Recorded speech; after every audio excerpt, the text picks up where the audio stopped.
इस चैप्टर में हम ये पढ़ेंगे इस वीडियो में कि भाई कौन सा एसिड जो है वो कौन से बैक्टीरियम से कौन से माइक्रो ऑर्गेनिज्म से सिक्रेट होता है। तो सबसे पहले हम डिस्कस करेंगे साइट्रिक एसिड के बारे में। तो साइट्रिक एसिड जो है एक फंगस से फर्मेंटेड होता है, that is Aspergillus niger, right. दूसरा हम देखेंगे एसिटिक एसिड। एसिटिक एसिड जो होता है वो बैक्टीरियम होता है, एसिटोबैक्टर एसिटी।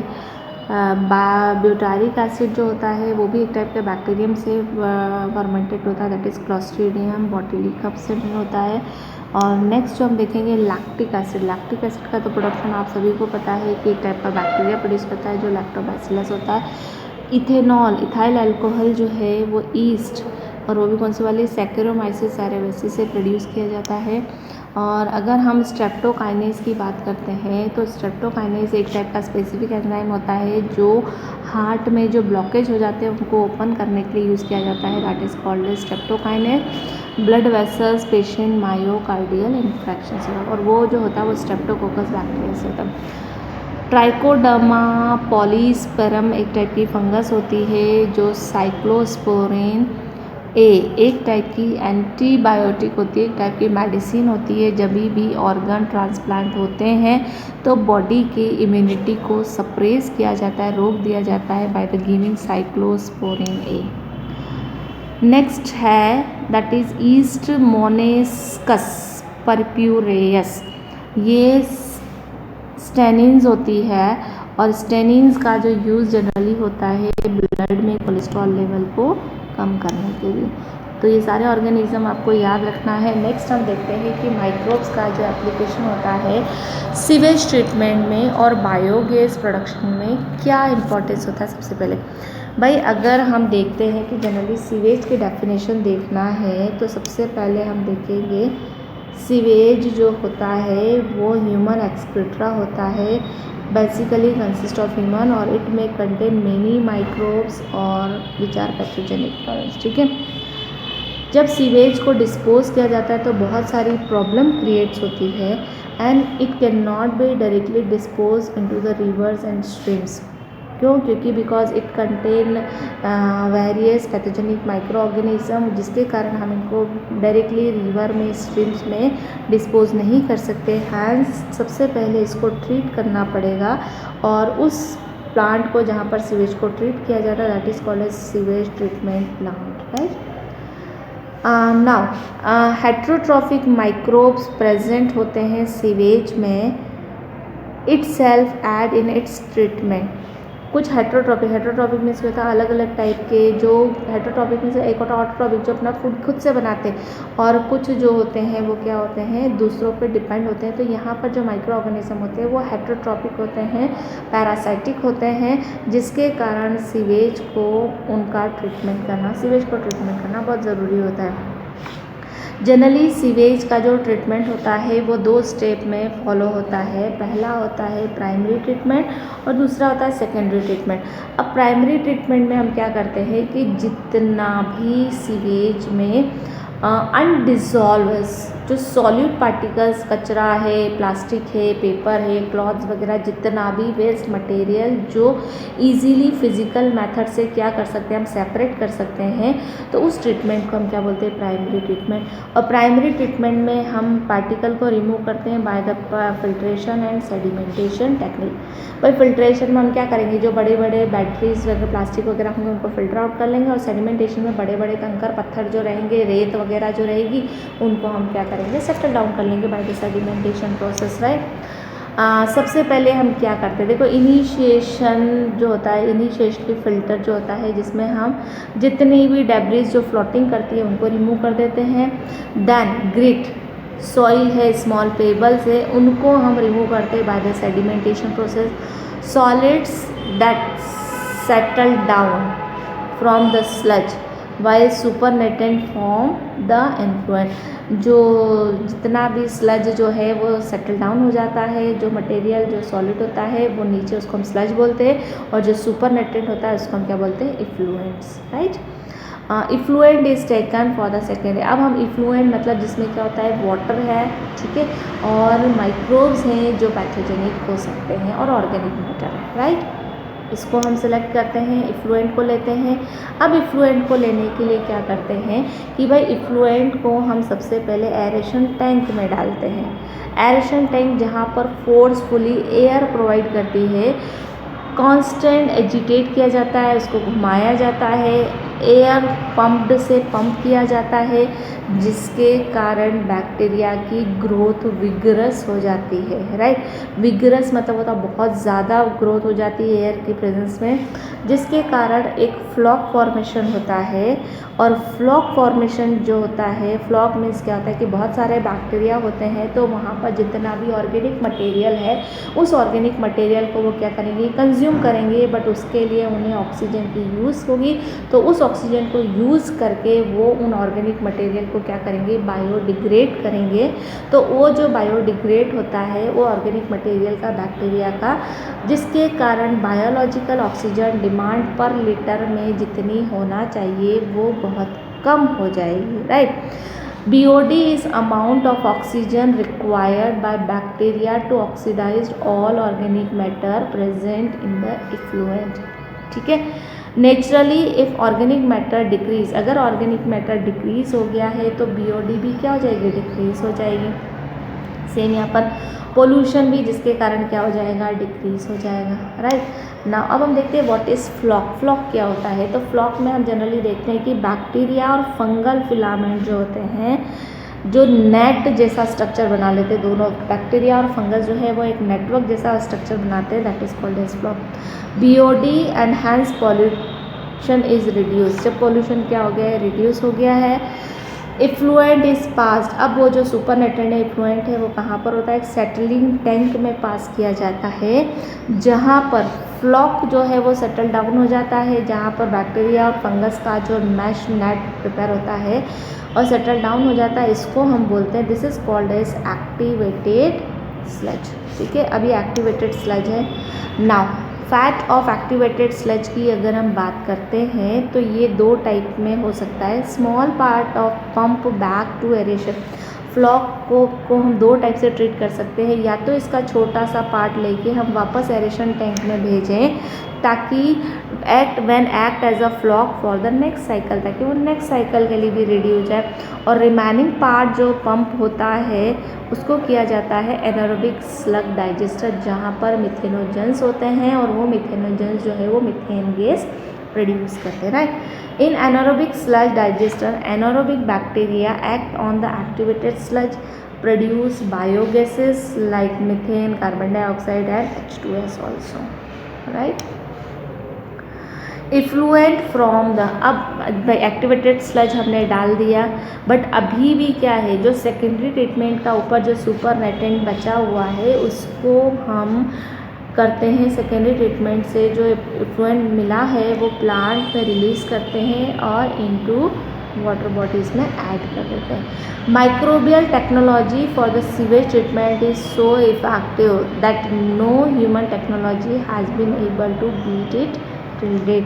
भाई माइक्रोबियल तो ट्रीट कर लेते हैं पर अभी ह्यूमन की कोई एक्टिविटी अभी परफॉर्म नहीं हुई है। Now microbes in production of biogas, तो अब हम देखते हैं कि भाई ये तो सीवेज ट्रीटमेंट में हमने देखा था, अब हम कुछ माइक्रोब्स जो है वो सीवेज ट्रीटमेंट में भी देख लेते हैं कि microbe produce many gases during their metabolism. हमें मालूम है बहुत सारी गैसेस लाइक कार्बन डाइऑक्साइड है, मीथेन है, H2S है, हाइड्रोजन है, ये सारी गैसेस प्रोड्यूस करते हैं। Their type of gas produce depend upon the substrate, जो भी आप वो गैस प्रोड्यूस करते हैं वो सबस्ट्रेट पर डिपेंड करते हैं।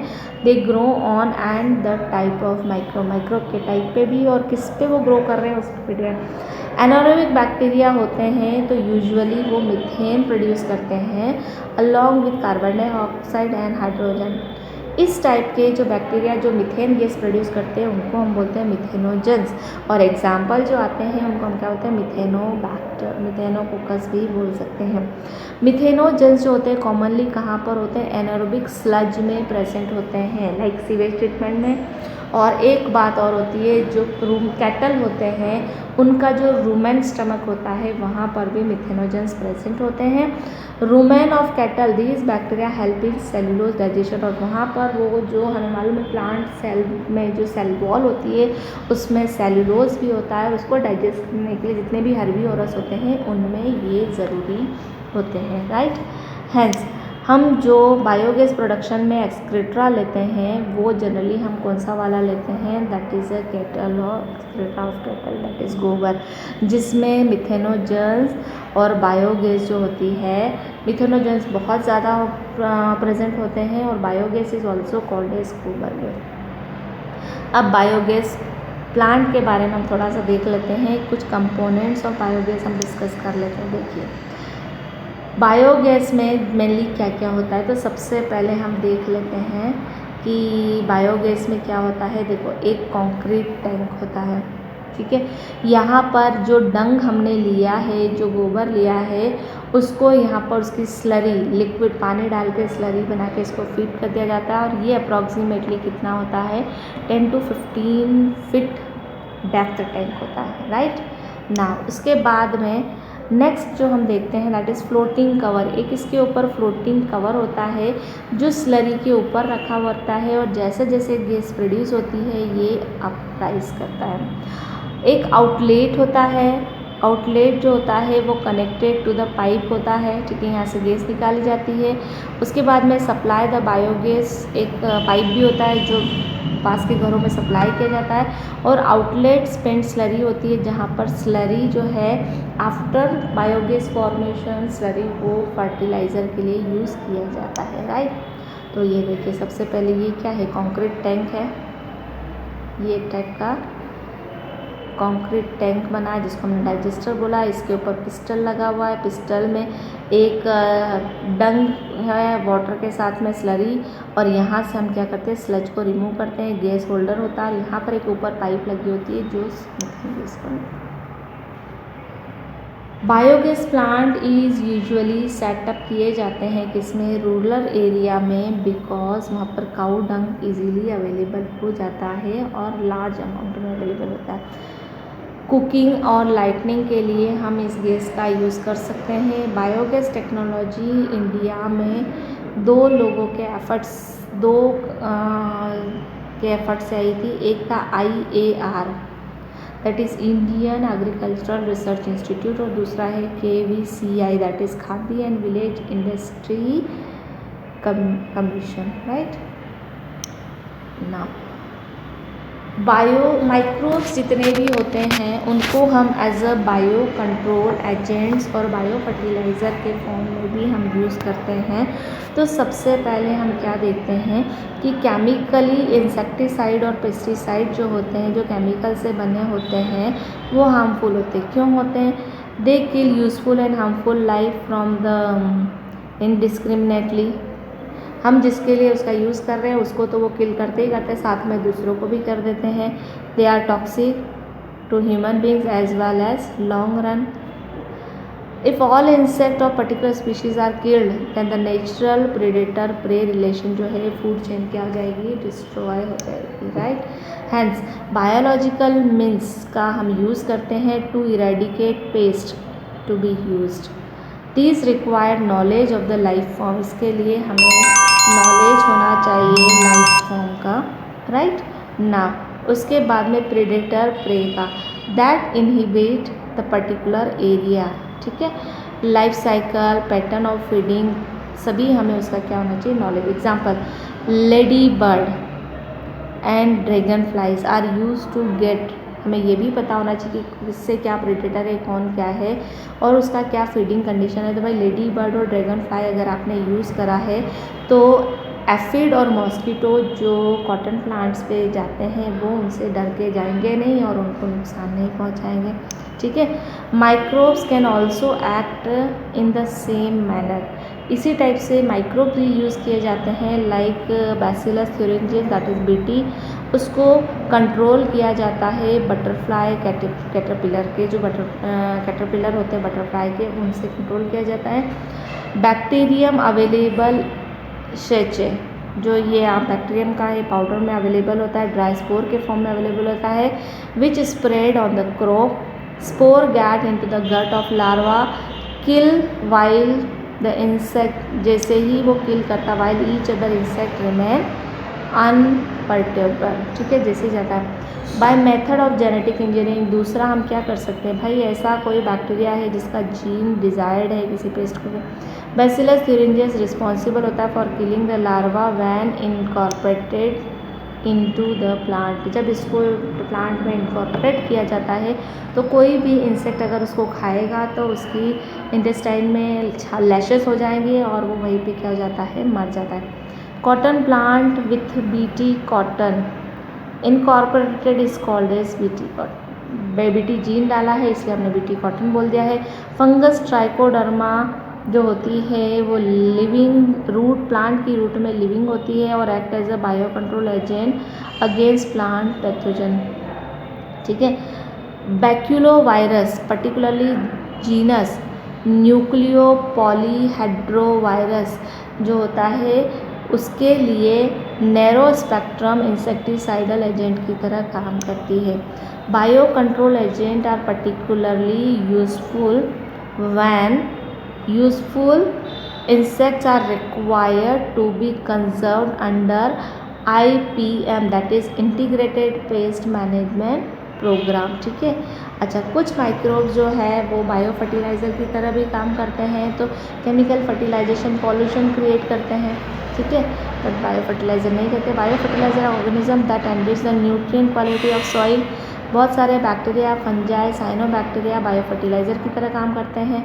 बायो फर्टिलाइज़र जो होते हैं वो सिम्बायोटिक एसोसिएशन के साथ में, चाहे रूट नोड्यूल के साथ में, चाहे प्लांट की रूट्स के साथ में एसोसिएट होकर उनके लिए न्यूट्रिएंट अवेलेबल करवाते हैं, तो that is a type of bio fertiliser. Bacteria जो नाइट्रोजन फिक्सेशन में हेल्प करते हैं, enrich nitrogen content of the soil. Fungi like mycorrhiza जो मैंने आपको बताया था कि क्या होता है, सिम्बायोटिक एसोसिएशन होता है, ऐसे प्लांट जिनकी रूट फॉस्फोरस को एब्जॉर्ब नहीं कर पाती है वहाँ पर फंगस एसोसिएट हो जाती है और फॉस्फोरस को क्या करती है, एब्जॉर्ब करती है, right. Such as Glomus they absorb phosphorus, मैंने बता दिया। साइनोबैक्टीरिया सच एज नॉस्टॉक है, एनाबीना है, ये भी नाइट्रोजन, एटमॉस्फेरिक नाइट्रोजन को फिक्स करते हैं और एक्ट करते हैं as a bio fertiliser, specially in paddy field. यहाँ पर हमारा ये चैप्टर क्या हो गया है, ख़त्म हो गया है। In next video we will discuss the different type of chapter. So till then bye bye.